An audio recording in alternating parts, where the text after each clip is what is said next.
কিয়ামতের দিন যে তিন ব্যক্তির দিকে আল্লাহ ভুলেও তাকাবেন না। কিয়ামত সত্য। কিয়ামতের দিন হাসরের ময়দানে সবাইকে উঠানো হবে।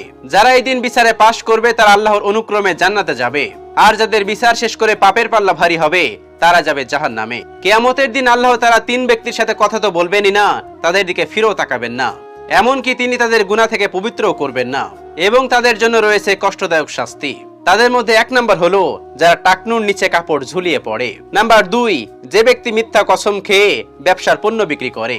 এবং নাম্বার 3, যে ব্যক্তি কারোর উপকার করে আবার খোটা দেয়। রাসূল সাল্লাল্লাহু আলাইহি সাল্লাম হাদিসে টাকনুর নিচে কাপড় পরা সম্পর্কে সতর্ক করেছেন। হযরত আবু হুরায়রা রাদিয়াল্লাহু তাআলা থেকে বর্ণিত, রাসূল সাল্লাল্লাহু আলাইহি সাল্লাম বলেন, লুঙ্গির যে অংশ টাকনুর নিচে থাকবে তা আগুনে প্রজ্বলিত হবে। বুখারী। যে ব্যক্তি মিথ্যা কসম খেয়ে তার ব্যবসার পণ্য বিক্রি করে তার দিকেও বিচার কার্য দিবসে আল্লাহ রাব্বুল আলামিন ফিরেও তাকাবেন না। রাসূল সাল্লাল্লাহু আলাইহি সাল্লাম বলেছেন, তোমরা ক্রয় বিক্রয় করার সময়